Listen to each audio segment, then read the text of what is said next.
3. God is a snob.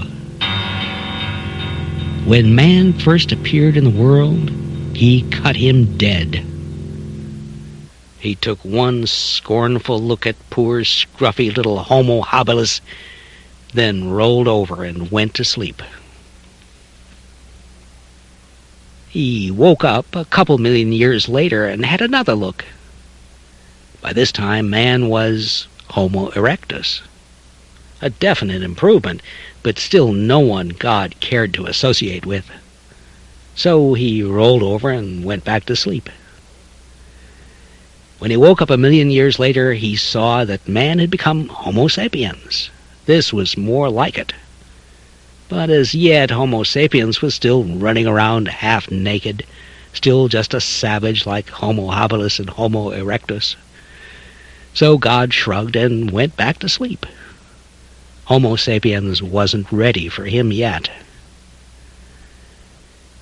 The next time he woke up, a couple 100,000 years later, about 12,000 years ago, he was definitely encouraged. Some progress had been made at last. Homo sapiens wasn't quite an agriculturalist yet, but here and there he'd gone a bit beyond pure hunting and gathering. He was doing a little systematic food amassing by means of intensive collection. He was harvesting more than he needed from wild crops and storing the excess. He was creating food surpluses, a good sign. He was beginning to learn how to manipulate his environment so as to increase food production. God watched his progress with interest for a few millennia. He knew what he was watching, the birth of fully human man, Homo Magister. He watched his early tentative experiments with settlement based on intensive food collection. He watched the population of these settlements grow until intensive food collection alone could not support their growth, so that they were forced to increase food production, forced to supplement wild crops with crops of their own planting. Their settlements grew more stable, more populous, until the collection of wild crops, even supplemented by crops of their own planting, was not enough to support their growth, so that they were again forced to increase food production, forced to convert more and more land to the exclusive planting of their own more productive crops, to support a population always one step ahead of food production. It was very inspiring. Homo Magister had crossed a threshold. He had become a true agriculturalist. And this was about 10,000 years ago. God was very gratified. Man had at last found the key to the box of keys. But Homo Magister was only in his infancy. He wasn't ready for God yet. Soon, God said, and took a nap for a few millennia.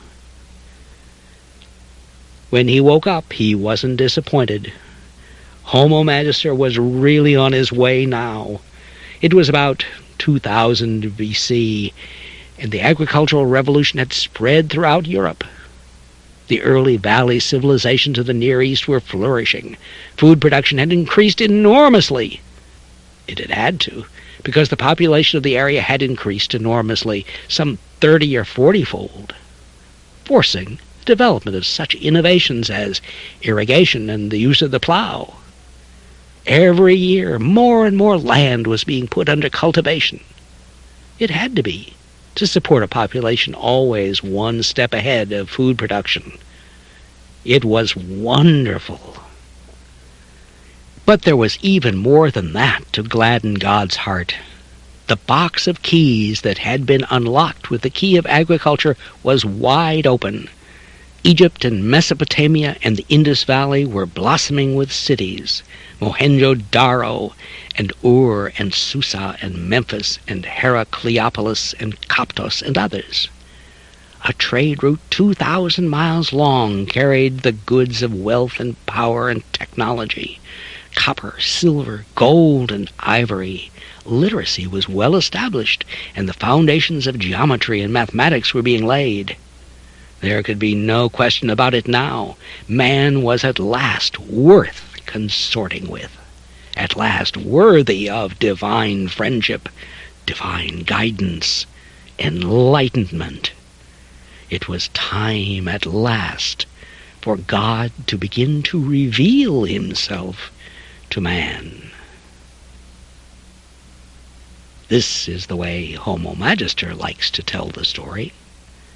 His is a fastidious God, a God who, understandably, did not care to associate with the wrong sort of people, with savages. He was saving himself for people of his own class, the ruling class. Homo Magister has a right to tell the story this way. It's his own God he's talking about, after all. But it's not the only way to tell it. I like to think, outrageously, that I have a better opinion of God than Homo Magister does.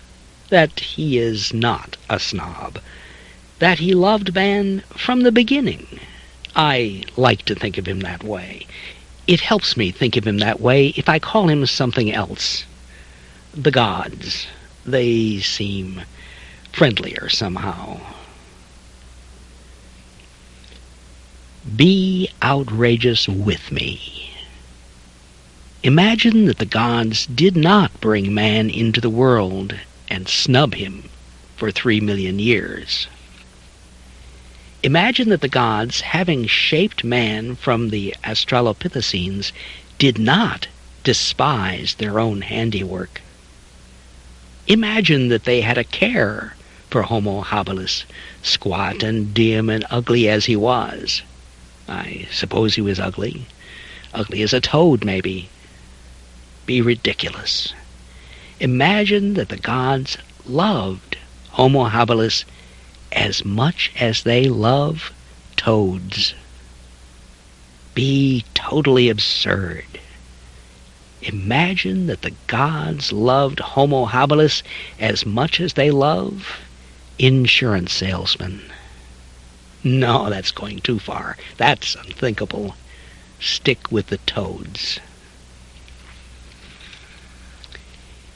Imagine that the gods loved Homo habilis as much as they love toads, as much as they love crocodiles and weevils and jellyfish and coyotes and Gila monsters and porcupines and mice and elephants and sharks and crickets.